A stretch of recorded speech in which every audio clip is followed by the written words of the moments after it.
है। पटना में रहकर कुछ हो ना हो आदमी सब्जी खरीदना और बात बनाना सीख जाता है। ये दिमाग में बस एक ही टोटका चलते रहता है कि रूम बदलने से किस्मत बदल जाती है। सो कभी हम किसी रूम में 3 महीने से ज्यादा रहबे नहीं किए। बदलते रहे रूम इस कदर कि सारे मकान मालिक अपने अंकल हो गए थे। एगो 5 लीटर वाला गैस, बर्तन, लूसेंट की किताब। बेरोजगारी से लड़ने का यही हथियार था हमारे पास। भाई साहब कभी उस स्टूडेंट का दर्द जानते हैं जो 30 रुपए में 50 पासपोर्ट फोटो के लिए मुसल्लापुर से सुल्तानगंज की यात्रा तय करता है। ये चेहरा वही रहता है, बस खाली डेट और फोटो का तारीख बदल जाता है। न जाने कितनी बार उस लेट की तारीख को रुमाल से पोंछ पोंछ के खाली फोटो खिंचाने के दिन मुस्कुराता है। देश में बेरोजगारी का आलम यह है कि मैट्रिक परीक्षा पास करते ही रोज 5 किलोमीटर दिल्ली दौड़ना स्टार्ट कर देते हैं हम लोग। पहले डिफेंस लाइन, फिर एसएससी और फिर बीपीएससी। जानते हैं साहब, सब कुछ हो जाता है, खाली नौकरी नहीं होता है। सरकार आती है, सरकार जाती है, बस रह जाता है तो खाली बेरोजगारी। बेरोजगारी क्या होता है, कभी दानापुर रैली में आकर देखिए।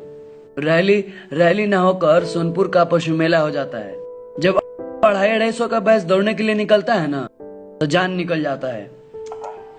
हाफते हाफते मुंह से खून निकलने लगता है। 5 मिनट में 1600 मीटर दौड़ने के लिए आदमी को भूत बनना पड़ता है।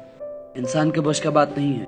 इसी बेरोजगारी ने हमें सिखाया है कि कैसे खुले प्लेटफॉर्म पर 10 रुपए का प्लास्टिक का चटाई खरीद कर बिना तोशक तकिया का सोया जाता है। बेरोजगारी का नशा ऐसा था कि क्या कहें आपको। जीके जीएस का फॉर्मूला पूरे रूम में चिपकाए रहते थे और एंटोसाइनो को तो शैम्पू नियन अपने सर में लगाते थे। देखिए आजकल तो फॉर्म ऑनलाइन भरा रहा है, आधार कार्ड भी लिंक कराया जा रहा है। न तो पहले 3-4 जगह से फॉर्म अप्लाई होता था कि कहीं से न कहीं से कॉल लेटर आ जाए। घर का पता बदल कर कितनी बार आवासीय प्रमाण पत्र बनवाए हैं, ये बस छपरा का कचहरी जानता है। मैट्रिक का परीक्षा पास करते ही कहीं और से फॉर्म भर देते थे मैट्रिक का कि एगो एज खत्म हो जाए तो दूसरा तैयार रहे। ये पटना के गलियों में स्टूडेंट्स भरे पड़े हैं। सुल्तानगंज महेंद्रू से मखनिया कुआं तक खाली स्टूडेंट्स मिलेंगे आपको।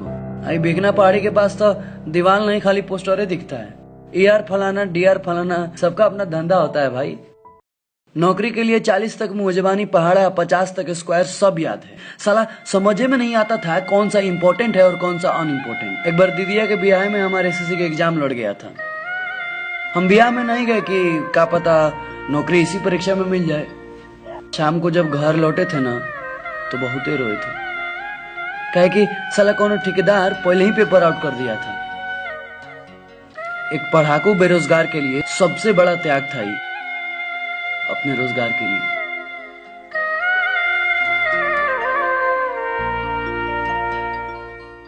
देखिए बैच तो पहले भी चलता था और आज भी चल रहा है, काहे कि हम बेरोजगारों से भी किसी का रोजगार चल रहा है। लेकिन साला अपने रोजगार का आता पता नहीं है। सच कहे तो थक गया था मैं। अब इम्तिहान नहीं दिया जाता था मुझसे, अब तो मेरा ही इम्तिहान हो रहा था। मेरी जवानी का, मेरे पापा के पैसों का। इसलिए जिंदगी से कॉम्प्रोमाइज करके पटना और पढ़ाई छोड़ के घर चल दिया, पापा के साथ खेती में हाथ बटाने, सब कुछ भूल कर।